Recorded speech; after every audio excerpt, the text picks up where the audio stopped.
as long as you have what I call positive cash flow, which Amber and I are very, very good at doing, we keep that positive cash flow coming in like clockwork, more than what we need. When the market crashes, it's a fire sale. You buy more XRP, you buy more XLM, you buy the ISO tokens, the ones that are going to run the world. Look, you could avoid it all you want. It doesn't matter whether you like XRP, XLM, XDC, Stronghold, all these tokens that we believe in, and we do believe they're going to take over the world. It doesn't matter. They are literally on the world stage, and they are next in line to take over the fucking world. And whether you like to believe that or not, or whether you have a hatred, listen, the reason why Brad Garlinghouse and XRP are hated is not because they're here to help the banks. They're not here to help the banks. You know how many banks have fucking closed down in the last fucking 5 years? Thousands worldwide. And thousands more will follow. Ripple XRP is going to become the biggest fucking bank in the history of the world. Look it up. They are already partners with the goddamn treasury, the new treasury that's part of the United States government, not the gangsters, banksters, and the Federal Reserve and all that bullshit. They're here to stay. Yeah. Do I believe that there's not enough? Even though a lot of the people that are, stuck in that three-dimensional thinking of Bitcoin, I love Bitcoin because without Bitcoin, there would be no XRP. Okay? Bitcoin was created to transact. You can invent a story, a store of value all day long. It don't fucking matter. That's just a bullshit story, and that's all it's ever going to be is a bullshit story. Okay? So the bottom line becomes this. XRP is created. You have, 100 billion, right? People say, oh, that's too much of a supply. You can never go past $10. Bullshit. They don't have enough to move 100 quadrillion, 200 quadrillion, which is the new world that's coming, whether you like to believe it or not. It's irrelevant. It doesn't fucking matter because that's the world that's coming.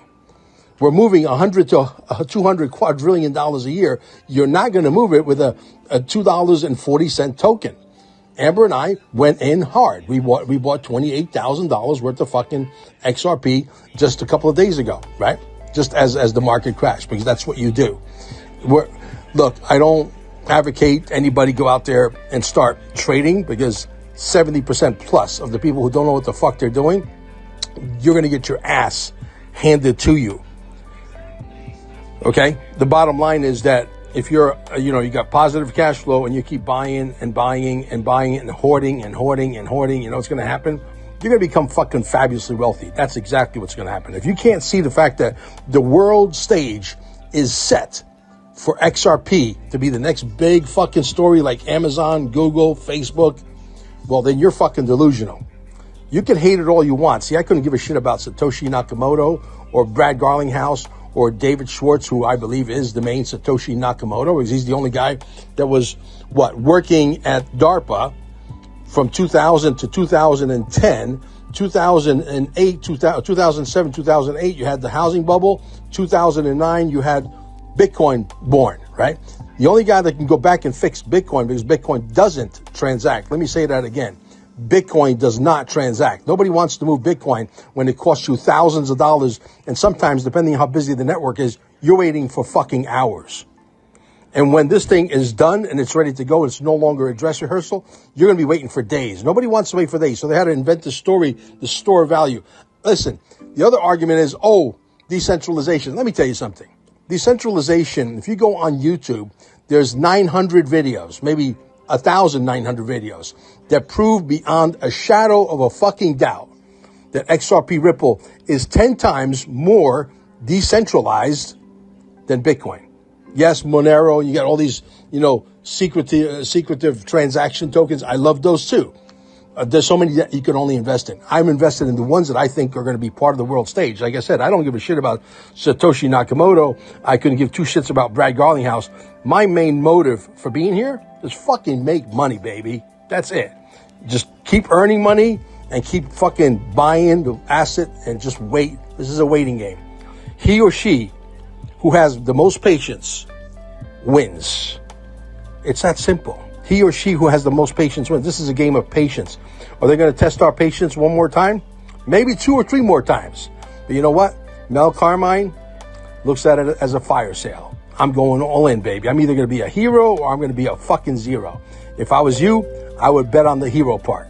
That one's guaranteed to come in. Okay? So, look, bottom line is, I know that we're in the biggest transference of wealth.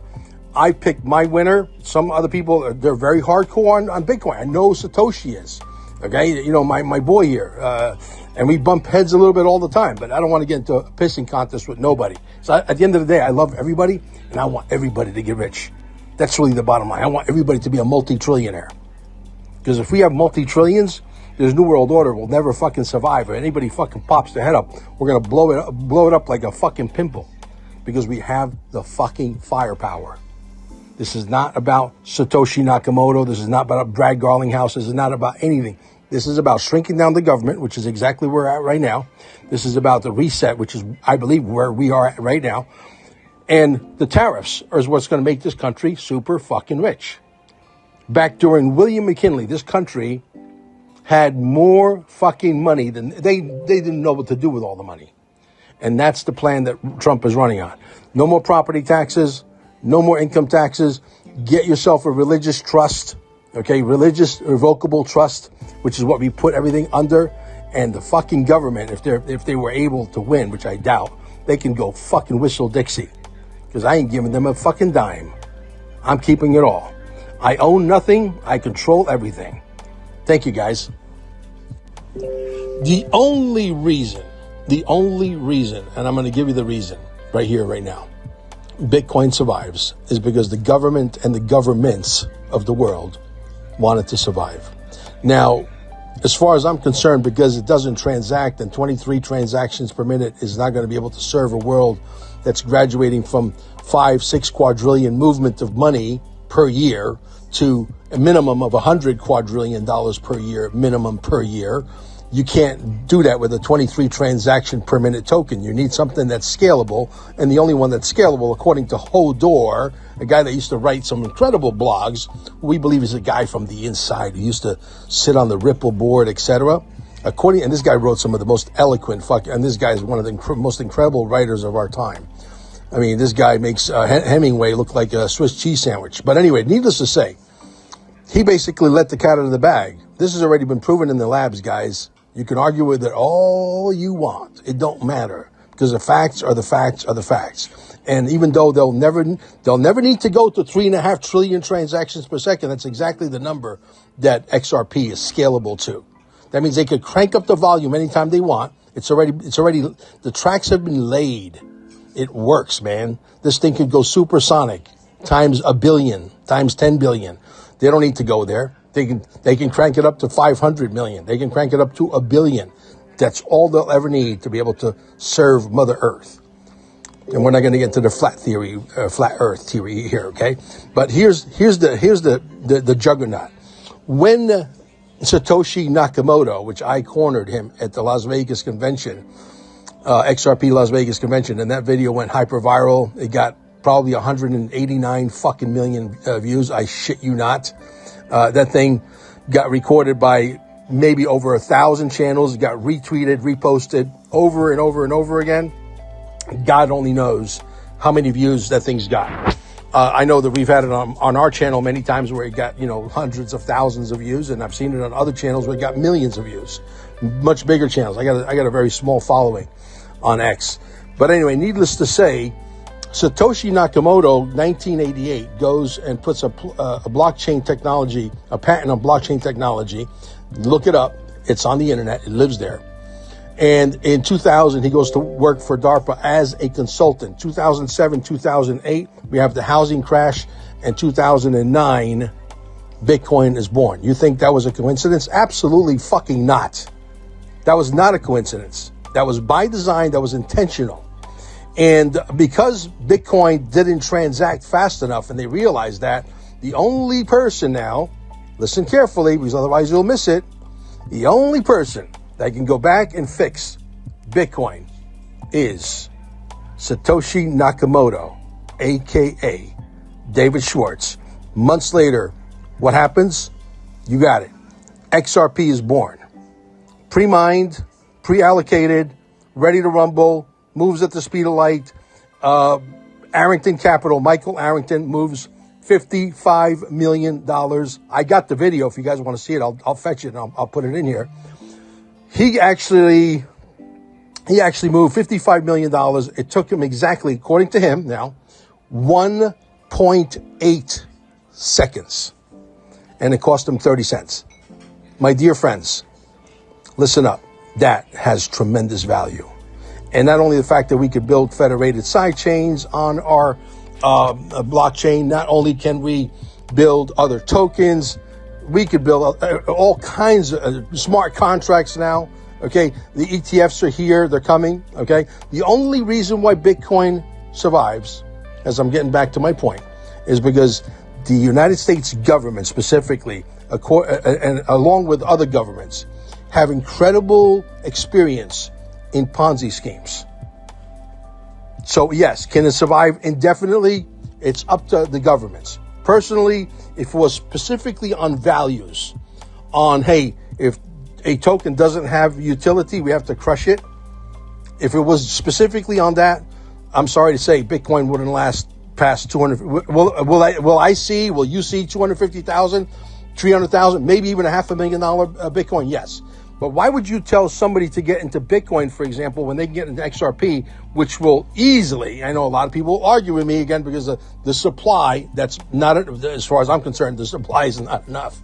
Okay, it's going to go to a lot of money. I personally believe $50,000 to $100,000 per XRP is in the cards, not because I want it, not because it's my greed, because it's their necessity. I'm just going along for the goddamn ride. You feeling me? So when they got to move all the money on Earth and they start to, do the pluses and minuses and divisions and calculations, and they realize, hey, this thing's got to be cranked up to X number, whatever that X number is. Anybody who owns XRP is a fucking billionaire. You starting to feel me? Okay. So the only guy to go back and fix it was him. When I cornered Satoshi Nakamoto, aka David Schwartz, in Las Vegas, in 2 minutes and 39-second conversation, which got recorded by hundreds and hundreds, and then it was retweeted tens of thousands of people on X. And like I said, God only knows how many views that thing has. I said to him, then you have got to be Satoshi Nakamoto. He looked at me, he said, well, I could very well be the main one. And people went fucking nuts. And that video has been passed around more than a joint at a Grateful Dead concert. I can assure you of that. And it will continue to get passed out because that was history, my friends. We made history that day. I always suspected that. And my suspicion turned out to be true based on just a lot of, because I thrive on truth, logic, and a lot of common sense. And it shouldn't be called common sense because if it was common, everybody would have it. It should be called good sense. Some of us have it. Most of the people out there, unfortunately, don't. And that's the story, my friends. You will either sit there and buy some XRP today at $2.40, or you will sit there in 5 years from now and say, holy shit, that motherfucker, Mel Carmine down there at Merritt Island was right all along. I should have listened to him. How many of you would go back right now in a time capsule and buy Bitcoin at $2.40? Knowing what you know today, okay, you go back in time travel, and you could buy Bitcoin at $2.40. You people would be robbing fucking banks. You would sell everything in your garage. You would have your kids on a fucking street corner selling $20 glasses of lemonade, knowing what you know today. You would sell everything. You would downsize your house. You would downsize your cars. You would sell your freaking Cadillac and drive a Chevrolet and take that money and put it all into Bitcoin, wouldn't you? Well, history never necessarily rhymes, but it sure does repeat itself. Good luck to you all.